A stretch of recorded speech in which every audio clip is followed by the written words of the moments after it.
नमस्कार, मैं राजकुमार और आप जुड़ चुके हैं इस समय द लोकल रिपोर्ट के साथ।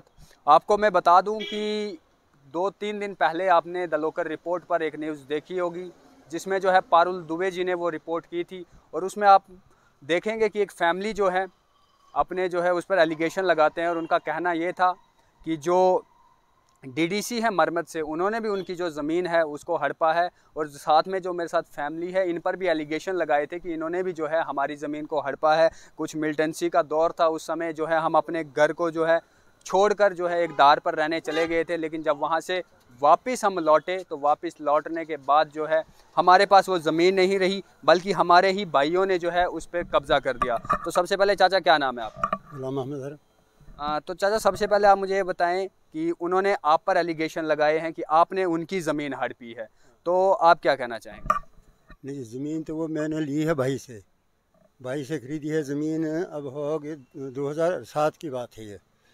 तो रिकॉर्ड रहा उसका, जब वो मर गया तो रिकॉर्ड रहा ऐसे ही। तो वो कहने लगे हाँ जी अब ज़मीन हमारी है। तो मेरे पास स्टाम्प पड़ा है, भाई का लिखा हुआ है और ठीक ठाक है, कोई उसमें शक नहीं, कोई धोखा किसी के साथ नहीं, कुछ नहीं। मगर इनका काम ही है ये बेईमानी करना और बेईमानी में ही चलना। ये हैं लुंड लफंगे। अब इनका क्या करना, लड़के ही थे हमारे, मगर करना क्या इनको अब। आप जो हैं वो स्टाम्प दिखाएं हमें जिस पे वो ज़मीन आपको लिख के दी गई थी आपके भाई के द्वारा। तो जिस समय वो ज़मीन आपको लिख के दी जा रही थी, वहाँ पे कौन कौन मौजूद था? वहाँ जनाब बंदे गुलाम नबी बेग था, हमीदुल्ला बेग था, शेर मोहम्मद था, तो जनाब ये दूसरा था जनाब ये असलम था, गुलाम रसूल मलक था। बस इतने आदमी थे वहाँ उस वक्त। फारूक खतराड़ी था, सरपंच है वो। सरपंच भी वहाँ पर मौजूद थे? बिल्कुल, सरपंच भी वहाँ मौजूद थे उस वक्त। ये सरपंच वही थे, ये गुलाम नबी बेग साहब। ये कब की बात है? ये है 2007 की। 2007। ये है जनाब स्टाम्प। देखिए चाचा जी के पास, कैमरामैन से कहूँगा कि आपने देखिए इनके पास ये जो है स्टाम्प पड़ा हुआ है, इस पे उर्दू में पूरा लिखा हुआ है। मुझे उर्दू नहीं आता, लेकिन कहीं ना, ये कितने पैसे दिए थे आपने? 50,000 रुपया। 50,000 रुपया।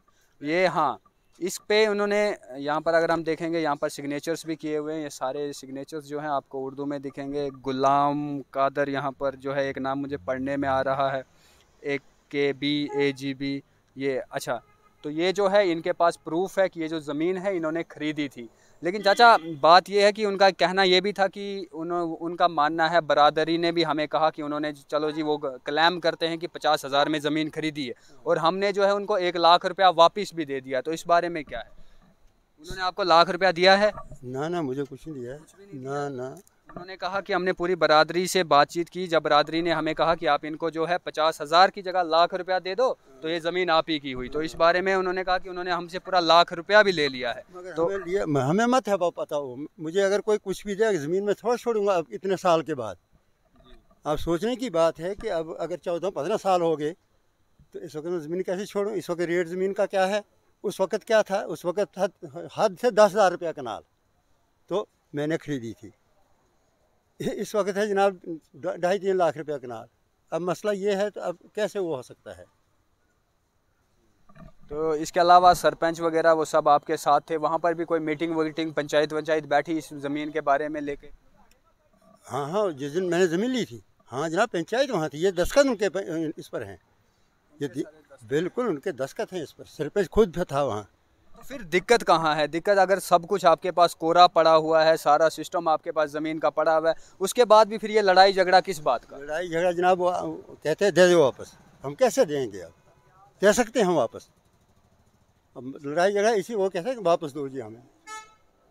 मैंने कहा, उन्होंने ये भी कहा कि उस दौर पे जब जो है उन्होंने ज़मीन ली, उसके बाद जो है हमने अपने भाई को जो है, वो कुछ मिलिटेंट थे, उनको सरेंडर करवाया था। उन्होंने जो है हमारे बाप को जो है फिर उसके बाद मरवा दिया। हम जो है ज़मीन छोड़ के चले गए, कोई पहाड़ पे रहने वाले थे।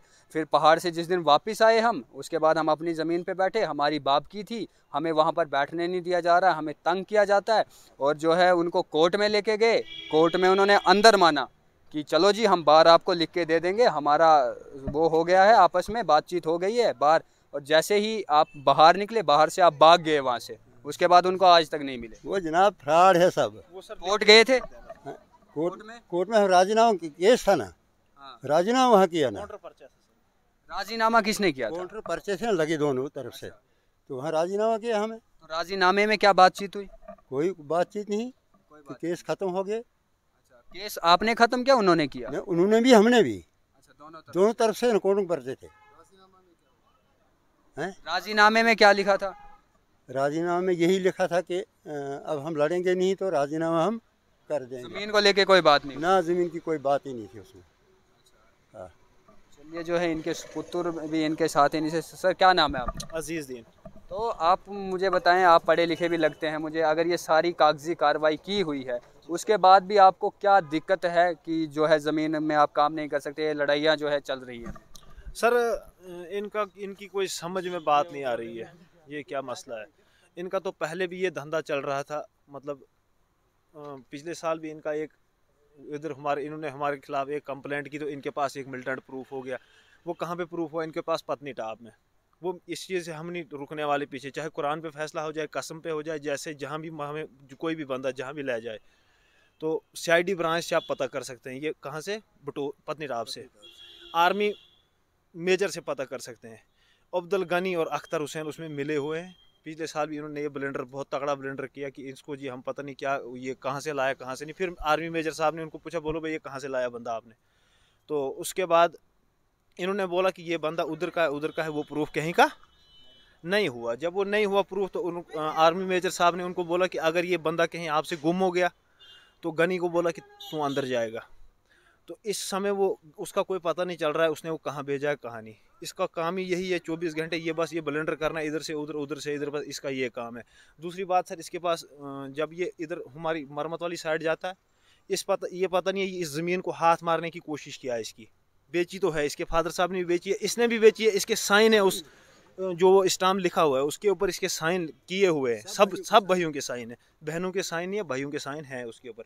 अब इसकी समझ नहीं आ रही है कि इसका ये ज़मीन पे हाथ मारने का क्या टूर है। मुझे जहाँ तक हमारी कहीं लगता है कि गर्मियों में इसका, जब ये गर्मियों में पीछे आता है, ये इधर नहीं बैठता है नीचे, ये चले जाता है ऊपर पहाड़ वाली साइड घूमने। अख्तर हुसैन, अब्दुल गनी, ये पहाड़ वाली साइड ऊपर के लिए निकलते हैं। इस चीज़ का कोई पता नहीं है कि ये इधर ये ज़मीन पे हाथ बैठाने के चक्कर में कि हम इधर ये थोड़ी सी पकड़ेंगे, हमारा हाथ जैसा चलेगा तो हम और कहीं धंधा और कोई धंधा चलाएंगे, ये इस चीज़ का कोई पता नहीं है। और जो इसका ये शबीर अहमद है, किसका, जो इसका उसका नाम रखा था इन्होंने शबीर, जो इनके पास वो बंदा था, जो ये नहीं मेरे को पता है, आर्मी मेजर साहब को पता है, CID ब्रांच पत्नी टाप को पता है, ये ऐसा कोई मसला नहीं है।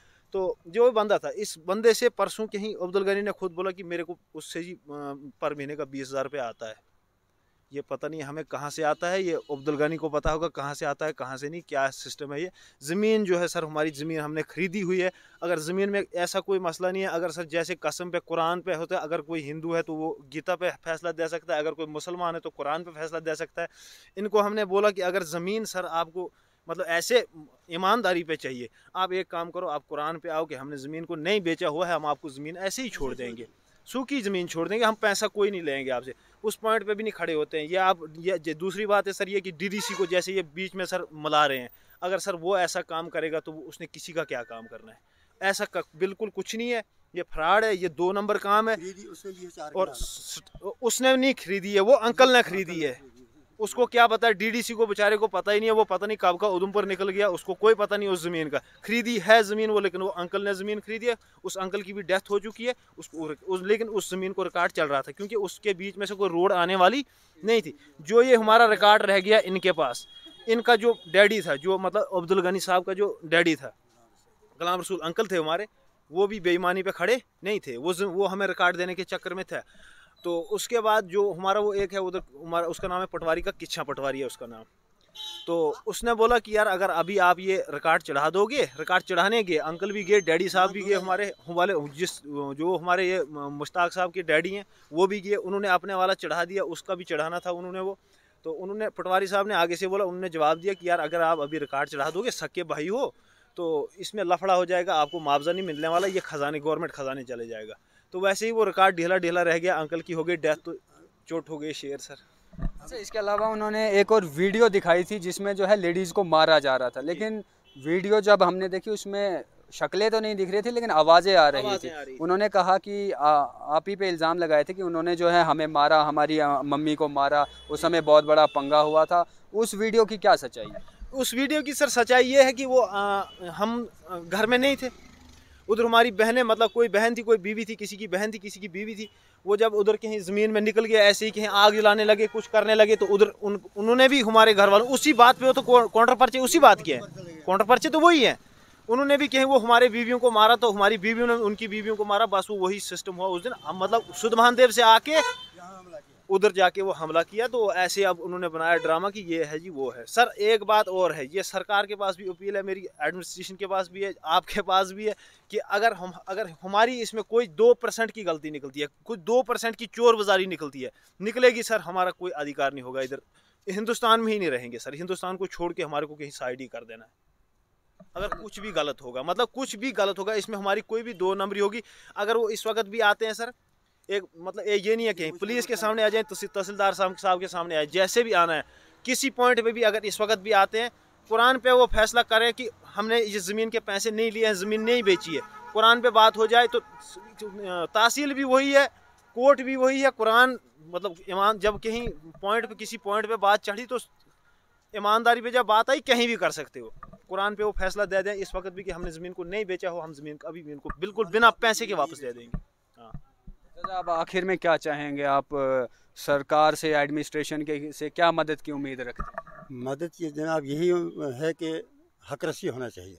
हक, जो हमारा हक है, तो ज़मीन हमें उस दिन खरीदी है। इस वक्त अगर मुझे कहे कोई ज़मीन वापस देनी, जनाब कौन मानता है ये कि मतलब 14-15 साल के बाद कोई ज़मीन वापस देगा? हम सरकार से यही चाहते हैं कि मतलब यही चाहते हैं कि हक रसी हमें चाहिए, ये कि बाकी हम क्या चाहते हैं इसमें। तो आप सब लोगों ने जो है सुना, आपने परसों की स्टोरी भी देखी होगी, पारुल दुबे जी ने वो स्टोरी की है, और उस पर आप अच्छे से देख पाए होंगे कि जितने भी इल्ज़ाम जो हैं उन्होंने इन पर लगाए थे, इन्होंने भी जो है पूरा जवाब दिया। और इनका भी ये कहना है कि उनका कहना था कि उन्होंने जो है वो कहते हैं कि हमने 50,000 रुपये में आपसे ये ज़मीन खरीदी है, और हमने लाख रुपया भी उन्हें दे दिया। पूरी बरादरी ने बातचीत की, उन्होंने कहा कि चलिए 50,000 की जगह पर आप लाख रुपया इनको दे दीजिए और ये ज़मीन को छोड़ देंगे। लेकिन यहाँ पे चाचा जी का साफ इनकार है कि उन्होंने ना ही हमें कोई 50,000 दिए और ना ही लाख रुपया दिया है। हमने बेज़ाब्ता उनसे ज़मीन खरीदी थी, और उन्होंने ये स्टाम्प भी दिखाया। आप उसी स्टाम्प पे भी देख सकते हैं कि पूरी जो है साइन वगैरह वहाँ पर भी किए हैं। क्या हकीकत है, क्या इसमें फसाना है?